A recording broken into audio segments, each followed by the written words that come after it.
Hello friend, આજે અમે ખાટા ઢોકળા બનાવેલા છે।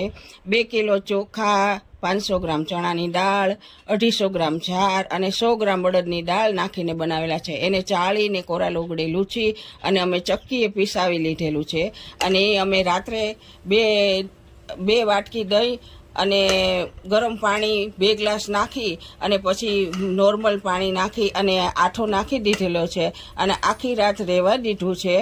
અને એ અમે સવારે ખોલ્યું છે અને 2 વાટે પાવડા તેલ અને 1 ચમચી બેકિંગ સોડા, ખાવાનો સોડા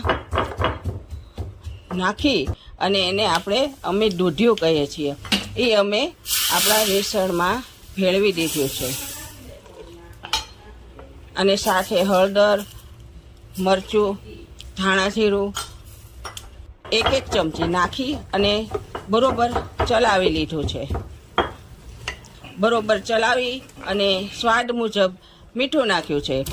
પછી 2 ગાંઠિયા લસણ, 15 કળી લસણ અને 3 મરચાં અને આદું 2 ઇંચના ટુકડા ખાંડી અને અમે વેસણમાં ભેળવી દીધેલું છે।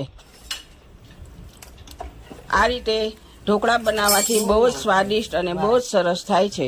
અને તમે લસણ ન ખાતા હો તો સ્કીપ કરી શકો છો। અને આ રીતે થાળીને ગ્રીસ કરી અને હવે અમે એને સ્ટીમર ગરમ કરી લીધેલું છે, એમાં અમે સ્ટીમ કરવા મૂકી દઈશું।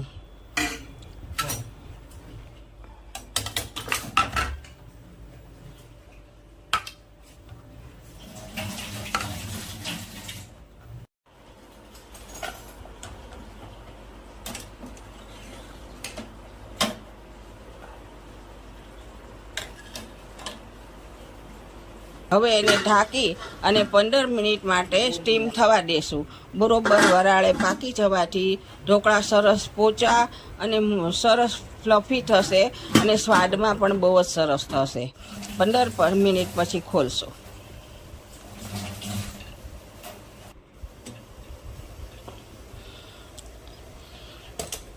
હવે આપણે એને કાપી અને બરોબર ઠંડા કરી અને કાપી લેશું।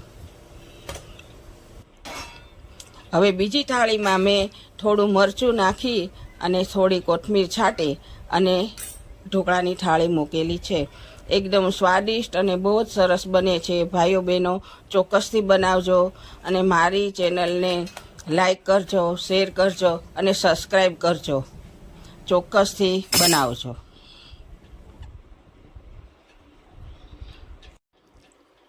તેની સાથે કોથમીર, આદુ, મરચાંની ગ્રીન ચટણી છે અને લસણ અને તીખા મરચાંવાળી લસણની ચટણી છે।